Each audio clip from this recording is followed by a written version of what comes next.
मेरे फादर का प्लान देखा, उसको रवाना कर दिया, उसको बोला 5 दिन बाद आना। कितने दिन बाद?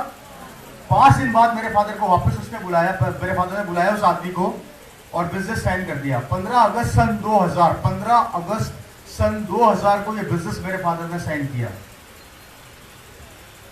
साइन करने के 2 महीने निकल गए।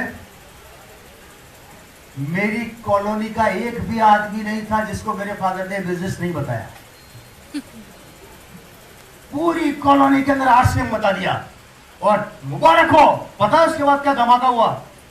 पूरी कॉलोनी को बताने के बाद एक ने भी ज्वाइन नहीं किया। क्या हुआ? एक ने भी। 1 महीना निकल गया, किसी ने साइन नहीं किया। 2 महीना निकल गया, किसी ने साइन नहीं किया। पिताजी ने नौकरी छोड़ दी। नौकरी छोड़ने का मतलब लीव पे आ गए कि मेरे को सैलरी नहीं चाहिए, मुझे बिजनेस करना है। घर का खर्चा चलाना मुश्किल हो गया। हालत खराब, दिमाग खराब। मेरी माताजी हमेशा मेरे पापा को बोलती थी, ये क्या कर रहे हो आप? घर का खर्चा चलाना मुश्किल हो गया है, क्या काम लेके बैठ गए आप? कपड़े बेच रहे हो? तो मेरे फादर बोलते थे, तू तेरा काम कर, जैसे राय नहीं ली। हेलो, सुबह दूध वाला दूध देना आता तो बोलता, और आरसीएम कुछ आया क्या? शाम को सब्जी वाला सब्जी देना आता तो बोलता, और आरसीएम कुछ आया क्या? यार ये क्या प्रॉब्लम होगी? कॉलोनी में मेरी मदर और मेरी सिस्टर घूमने निकलते थे तो कॉलोनी की औरतें बोला करती थी, ये करोड़पति जा रहे हैं।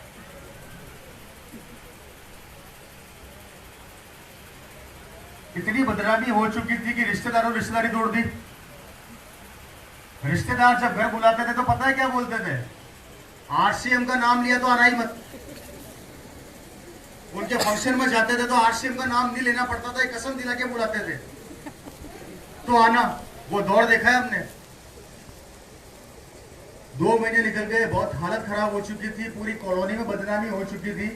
मेरे पिताजी का नाम रख दिया गया था आरसीएम 1, मेरा नाम था आरसीएम 2, मेरी मम्मी का नाम था आरसीएम 3 और मेरी बहनों का नाम था आरसीएम 4, 5 जा रहे हैं। लोगों ने हमें ऐसे देखना चालू कर दिया था जैसे हम आतंकवादी हैं। दिमाग खराब।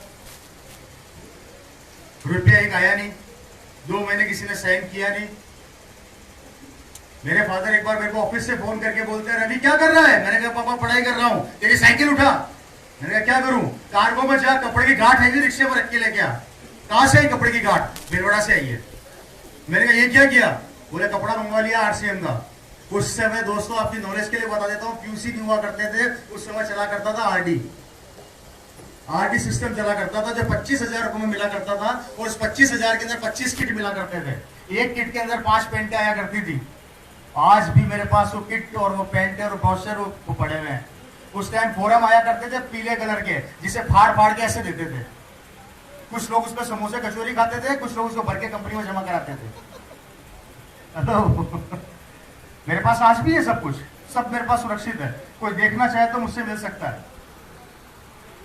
ये रवि शर्मा जो आपके सामने खड़ा है, 48 डिग्री सेल्सियस टेम्परेचर पर मैं अपनी साइकिल पर पैडल मारते मारते कार्गो में जाता था, कपड़े की गांठ को रिक्शे में रखता था और रिक्शे के साथ अपने घर लेके आता था। और मैं और मेरी बहनें जमीन पर बैठ के वो 5 पेंटें पैक किया करते थे।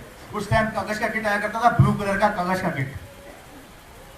हेलो, बोर तो नहीं हो रहे आप लोग? No. मेरे पिताजी शाम को ऑफिस से आते, उस किट को उठाते और पड़ोसी को जाके बोला, सर आरसीएम आया, ज्वाइन कर लीजिए। पड़ोसी बोला, शर्मा जी नौकरी चली गई क्या? दूसरे पड़ोसी को जाकर बोला आरसीएम कर लो। दूसरा पड़ोसी बोला थैला खरीद के कपड़े बेचना चालू कर दो। फ्रेंड्स, प्रोडक्ट हाथ में होने के बाद भी कॉलोनी में किसी ने साइन नहीं किया। बदनामी हो चुकी थी, कपड़े घर में पड़े थे, कुछ समझ में आ नहीं रहा था। एक दिन गुस्से में आके मैंने और मेरी मदर ने मेरे पिताजी से बोला, पापा ये काम क्या चालू कर दिया आपने? बंद करो इस काम को, नौकरी पर जाओ, घर का खर्चा चलाना मुश्किल हो गया है। तो मेरे पिताजी ने मेरे को रिप्लाई दिया था, रवि मेरे को सिर्फ 5 से 7 महीने चुपचाप काम कर लेने दे।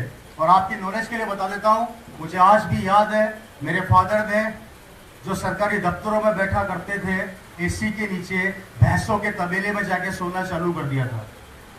मेरे फादर ने इस बिजनेस को डेवलप करने के लिए 1 साल के अंदर 2 लाख किलोमीटर गाड़ी अपने हाथ से ड्राइव करी थी, और गाड़ी का नंबर था RJ14 5C1805 मारुति 800। मात्र इस बिजनेस को डेवलप करने के लिए वो जुनून था उनके अंदर। ज्वाइनिंग एक नहीं हुई, जुनून सर पे सवार था।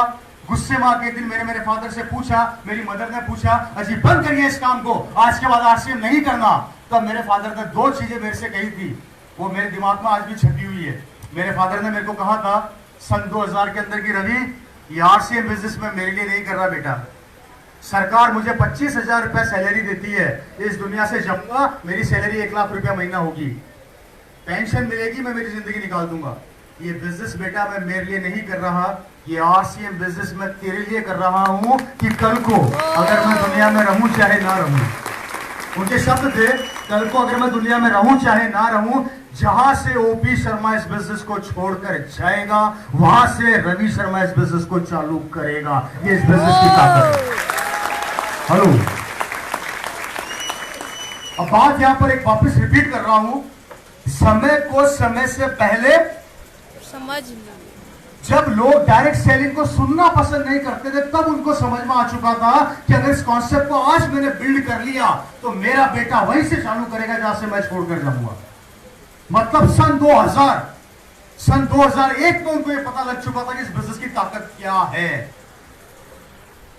दौड़ते रहे, रुके नहीं, बदनामी हुई, लोगों ने मजाक बनाया, लोगों ने हंसी उड़ाई, लेकिन मेरे फादर को जैसे अर्जुन को मछली की आंख नजर आ रही थी, मेरे फादर को RCM का रॉयल्टी और टेक्निकल नजर आ रहा था।